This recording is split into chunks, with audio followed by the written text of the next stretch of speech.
Hello everybody, welcome back to my channel where we talk about skincare, grooming, sometimes hair, so if that sounds like your thing, make sure you are subscribed. Also, come and follow me on Instagram where I post a lot of stuff you're not going to see here on YouTube. Today, I will finally be reviewing quite a bit of the Hada Labo range. You've got a lot of lotions, moisturizers, sunscreen, lip care, masks, and cleansers in here. Hada Labo is a Japanese brand that's known for their simplicity, the purity of their products. A lot of them are fragrance-free, mineral oil-free, and in their own words, they have this nothing more, nothing less mentality when it comes to their skincare. So simplicity is what they prefer when it comes to their products. They also have this super hyaluronic acid, as they call it, in their skincare, in kind of all their products, which we'll talk about a bit later and what exactly that is. As I mentioned, all their products are fragrance-free, so they all kind of smell the same.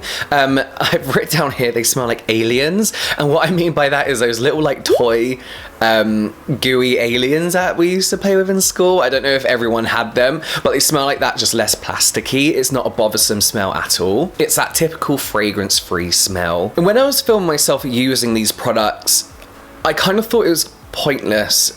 And that's not in a bad way, because the majority of their moisturizers, for example, the texture and the look of the product and the way it applies to the skin is exactly the same. And that's the same with their lotions. The way they look and the way they apply on the skin is exactly the same as each other. And I like that because you know what you're getting with each product. And because of that, once I tried one product, I knew how my skin was going to behave when I tried the other products as well. I felt very comfortable using these on my irritated skin. So yeah, as an overall brand, I think this is great for the majority of skin types. I am going to get the one product that I don't like out of the way first. This is their oil cleansing. You can see that I haven't really used that much, and that is because the 4 times I used it, I just really didn't enjoy it. It feels very, very oily. It felt very heavy on the skin. It's a very typical oil cleanser that helps to remove sunscreen, waterproof makeup if you wear it. Saying that, however, when going through a lot of the reviews and a lot of the feedback, a lot of people did say it took a little bit more time to remove waterproof makeup with a lot of rubbing involved. I'm not 100% sure how I was meant to use this. I have to be honest, I couldn't find really proper directions, because when it comes to oil cleansing, there's 2 kind of ways you can do it. So you put the oil cleanser on your face, then use like a warm wet towel to wipe away, or a cloth, or you have your emulsifying oils that emulsify so you don't have to wipe your face, and they're the ones I prefer. This feels really thick, and I felt like I had to remove the oil with a warm cloth. I don't really like that. After it, I just felt it still on my skin. Also, there's quite a few fungal acne triggers in here. Let's move on to a cleanser I did like. This is the Hyaluronic Acid Cleansing Foam. This is a gentle cleansing foam with a pH of around 5. This claims to remove excess sebum and makeup. Gonna say straight out, this probably won't remove your makeup. I would still use a first cleanser, like a cleansing balm. But as a cleanser in general, I really, really like this. This reminds me a lot of the Etude House Shirojyun Whip foam. It's not drying, it feels nice and soft on the skin, and one pump of this really is enough for your face and neck, so it's lasting me forever. Like, it still sounds pretty full. This does contain citric acid, but it doesn't seem to be a lot, and it is in a face wash, so even the most sensitive of skin should be okay with this. I personally will use this up, but I won't be repurchasing it. The same with the Etude House one, only because as someone with oily skin, I like my cleansers to kind of have a bit more targeted ingredients in that works well for my particular skin type. Okay, let's get into the lotion. So when I first got these, I was very confused about when exactly to use this. I think it's important to note that in Japan, a lotion is a toner, not like a moisturizing stage. So I would use it after my essence initially, and then I realized you're meant to use it in the toner stage. So this is the first ever Hada Labo product I use, and this is the Hyaluronic Acid Lotion Moist. This is a hyaluronic acid lotion that contains 4 different types of hyaluronic acid to keep your skin plump and hydrated, again like the majority of their range. It's fragrance-free, obviously alcohol-free, free of mineral oil, and is pH balanced as well. Much like the majority of their lotions, I'm a huge fan of this product. It's the perfect mix of hydrating and soothing and plumping on the skin without leaving my skin feeling bogged down and heavy. I can't wait to use these in summer when my skin does usually feel heavy with too much product.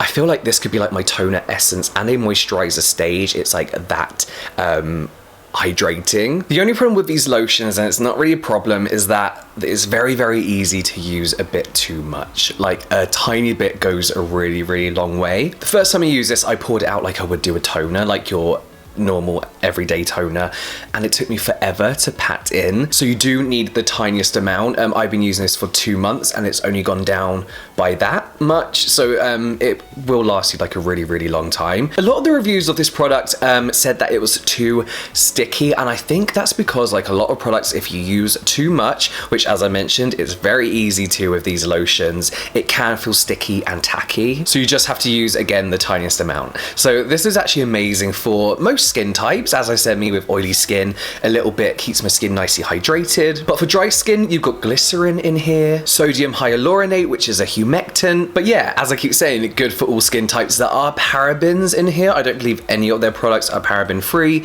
Personal preference, that doesn't bother me whatsoever. So let's go on to the milk version of this product. So you have your lotion, which is like your toner. Then you have your milk, which is like a light moisturizer. Japanese milk products in particular, but by the way, milk doesn't mean it's got milk in it, just means like it's a milky, light texture. Japanese milks are perfect at getting that right balance between hydrating your skin enough without being heavy, like a heavy, oily moisturizer. So it works for the majority of skin types in that sense. There's not too much difference really between this and the lotion. It's very, very similar. So yeah, when I first got these products, I was washing my face as usual. I was using this as a toner, using an essence and a serum, and then using this in the morning with a sunscreen. I wouldn't use this in the evening. I like kind of like a bigger, a deeper nourishment and moisturizer in the evening. But for the morning, this was great for oily skin. So this is a hyaluronic acid packed moisturizer that uses their super hyaluronic acid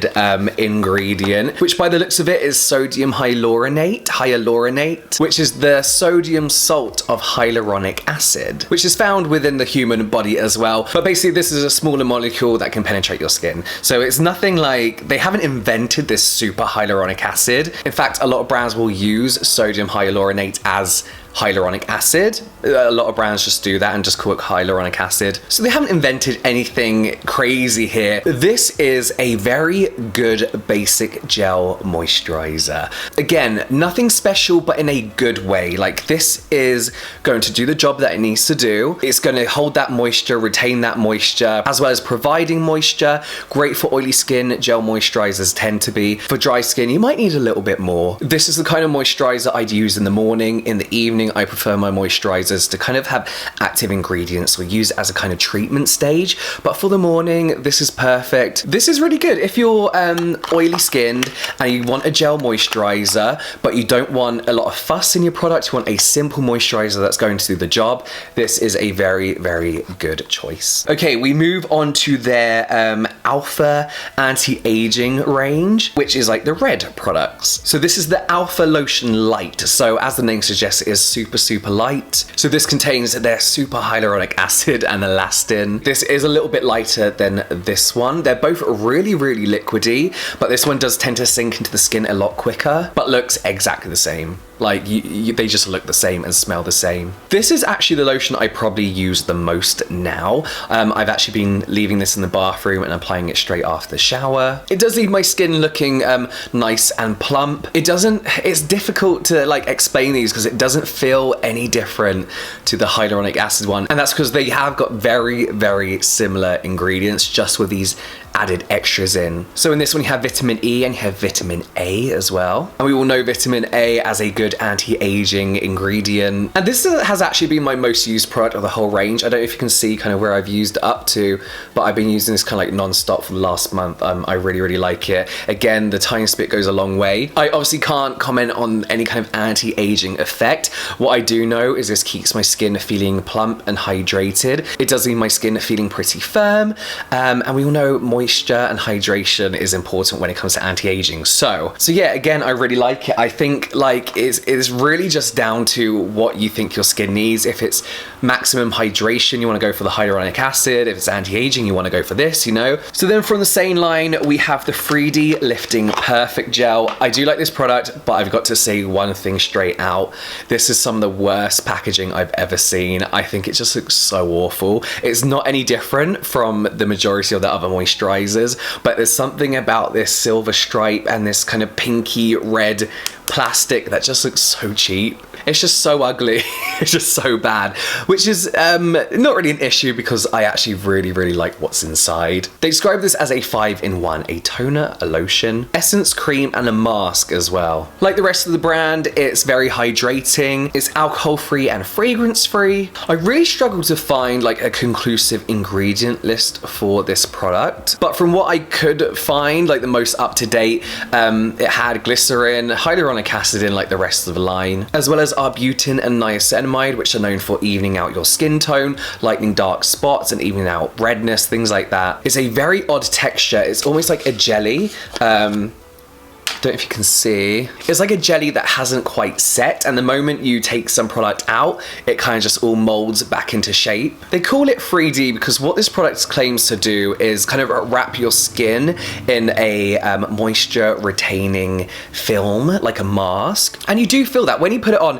This does give your skin like a slight stretch to it, and it does feel firm but plump at the same time. I actually really enjoy using this moisturizer, and your skin does look very good after. A different texture to the other moisturizers, but again, a little bit goes a long way, spreads evenly and nicely on the skin, and perfect under sunscreen as well. Now we move on to the whitening range. As always, whitening just means evening out your skin tone, targeting those dark spots, and helping to reverse any of the signs of sun damage. So I'm going to start off with the Premium Whitening Lotion Light. Now, this is a little bit different to the other lotions. This is more of what we know to be a toner. It's very watery. So this contains, of course, their super hyaluronic acid, but it also contains, I'm gonna have to read this, tranexamic acid, which is a new one for me, but it's basically a skin brightening and conditioning astringent. Now, when you hear astringent, you think of like heavy alcohol toners.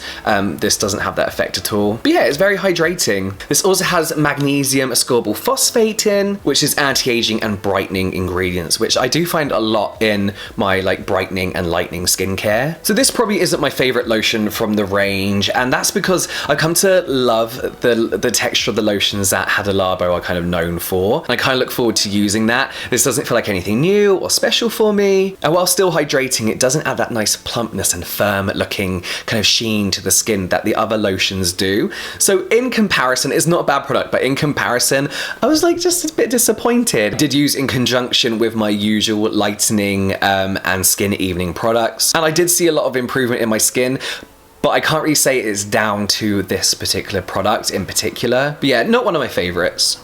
It's okay though. Now, a product that I do know has made the difference from the same line is a Premium Arbutin Milk. And I like how this one comes in a pump, unlike their other products, which are like just a bit more pory. As I mentioned, when I first started using this brand, it was difficult to use the right amount. Whereas with this, I find that like one pump is enough for kind of each area of your face. So as the name suggests, this contains Arbutin, which can help even out your skin tone, brighten dark spots, and reverse any sun damage. Along with vitamin C, squalene,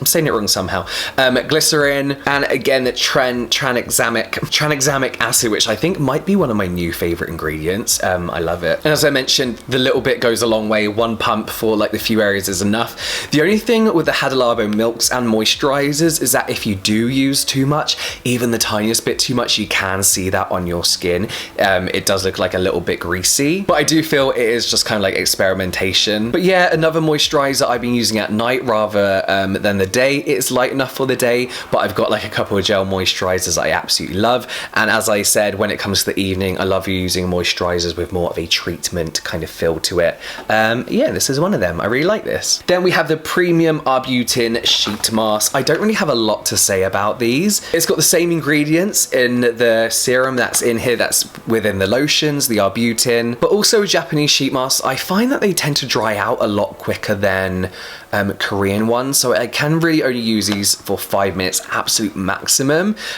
before they start to dry out on my face and I need to take them off. I do feel like you could give these a miss though. I think there are better sheet masks out there. So then we have the Arbutin Whitening Lotion Moist. This is a light version, this is the moist version. Whitening Lotion Rich. This is another thing, I struggle to find too much information because the names of these products seem to be different across the board. so you really have to like recognize them from the packaging.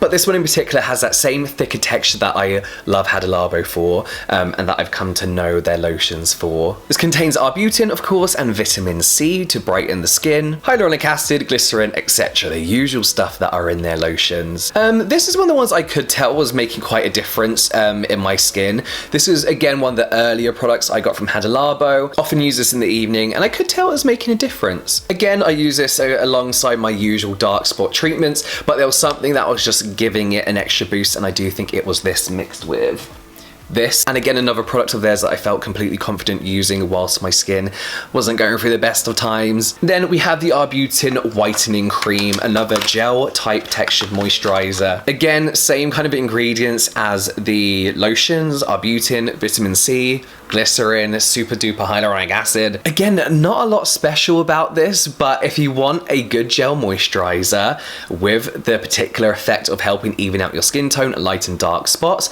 this is a good option for you. These are all just very good basic gel type moisturizers, again with that added boost. But yeah, I haven't used this one as much, but I feel like if this worked for me, this will probably work for me as well. I just need to give this a bit more of a try. This one is kind of more of a first impression than all the other ones. So I posted on the community tab, I don't know how many of you look at it on YouTube, that I was delaying this video just by a week because I wanted to give one of the products another chance before posting this review, and this is the premium Emulsion. I have to be completely honest here, I bought this and used it knowing it would be too heavy for my skin. The first time I used it, I used way too much, way too much. It looked heavy and greasy on my skin, I could feel it going onto my pillow. So the second time I used this, I didn't use enough. Third time I used this, I used just enough. However, within literally like half hour of using this, my skin looked greasy and oily and shiny. I actually bought this because the review said it was super light but super hydrating, but when I looked at the ingredients, I was like, this is going to be too heavy for my skin, but I bought it anyway. So this contains their hyaluronic acid super complex, whatever it's called, mineral oil, which I find a bit odd, seeing as they say on their rest of their products like mineral oil free, like they make a big deal out of it, but they've kind of like snuck it in here. Glycerin, butylene glycol, I think it's pronounced, all good moisturizing ingredients, but a touch too oily for my skin. So of course I stopped using it. I tried again this week and it's just not for me. This isn't the product's fault. This is for dry skin people, really. Okay, next up we have the Whitening Perfect Gel. There's not actually much of a difference between this one and where is it? The Arbutin Whitening Gel. Both contain Arbutin and vitamin C, glycerin, hyaluronic acid, all those ingredients. It actually looks and smells exactly the same, but it's maybe a little bit thicker, but still not crazy thick. Like, it's a gel moisturizer that will work for most skin types, but I've not been reaching for this particular moisturizer when it comes to the purpose of evening out my skin tone and evening out dark spots and pigmentation. The packaging's nice, it's like a little pearlescent, but I guess I just don't really see the point in having both of these. Next up we have the UV White Gel. This is just a sunscreen, SPF 50 plus, PA+++. It's a sunscreen. It's a really good sunscreen, one of my favorite sunscreens in fact. It's got a slight bit of moisture to it without being overbearing. You can still use a moisturizer underneath it. The review said that if you wear makeup, this makes great primer. This does contain an ingredient that I'm gonna write here because I can't pronounce it, which is a UV absorber and filter that a lot of people will find irritating. So if you find that you use chemical sunscreens and your skin gets like a little bit itchy and feels prickly, that's usually because of that. Sometimes that happens to me, sometimes it doesn't. It doesn't in particular with this particular sunscreen. This is one of my most used. It does have a nice kind of like, it's got a weird texture between sunscreen and gel moisturizer. It does smell like PVA glue though. I think I've mentioned that before, but it's kind of reassuring if you like your fragrance-free products, because this doesn't have any unnecessary fragrances in. This is well worth the money. I absolutely love this. And of course it's broad spectrum as well, like the majority of their products. This does actually say it's an all-in-one lotion, essence, milk, cream pack with UV protection and a primer. If I just use this as all those, my skin would not enjoy it. I'd need to do like my moisturizing stage. I wouldn't go ahead and just use this as your everything after cleansing. But yeah, really like this. I know a lot of you love this as well. One of the personal favorites. And then I just got like a chapstick, like a lip balm. It's SPF 15. Again, from their kind of like Hyaluronic Acid set. It's good, it's a lip balm. It's nothing different to a Nivea lip balm other than the SPF 15, which isn't high. I do actually have an SPF 50 lip balm, which I use over this, but I just keep this in my pocket for like all the time, really. So yeah, as I mentioned, I really like Hada Labo. It has become one of my favorite brands. I'm not bothered about fragrance free, really. Sulfate free, alcohol free, that doesn't bother me. Not as paraben free, to be honest. This brand isn't paraben free, but they are cruelty free, which is amazing as well. So if you are looking for something that's gentle on the skin, but still has some really good ingredients in, that's not like an all natural product that will probably rip your face off, this is perfect. Like, if you love one product, if you love one lotion, you'll probably love the others. If you love one moisturizer, you'll love the others. The ingredients are very standard with those added extra bits, but again, as I mentioned, that's kind of why I like it, because I know my skin's probably going to tolerate the other products. I mean, I have to be honest, this style of lotion, this style of toner, I have my hydrating toners, but this slightly gel-like water texture, I'm just like in love with. I want more of these. Price point as well, I think they're so good. So good. Bearing in mind how long they last you as well. This brand also offer refills, so I know like a lot of people are trying to be a bit more environmentally conscious when it comes to not just like packaging of products, but when it comes to reordering products. So they offer refill pouches, so you can just unscrew the lid really easy and kind of like refill in there, which I think is a really cool idea. I wish more brands did that. And overall, as someone with oily skin, I think all skin types are gonna love this, but oily skin, I always find it's very difficult to find hydrating, nourishing products that aren't heavy on the skin, and these are perfect for that. I wanna try some of their essences. I know they've got like a line particularly for oily skin, which I couldn't get my hands on. I believe it's the green bottles, which it'll be interesting to see how hydrating that is, and if they've kind of gone the whole oil stripping way, which I don't think they would have done. But let me know if you used Hada Labo before. As always, my videos are an open discussion, so please let's discuss in the comments below. Tell me your favorite product from the Hada Labo line, or ones you'd like to try. But that's it from me now, guys. I will see you next time.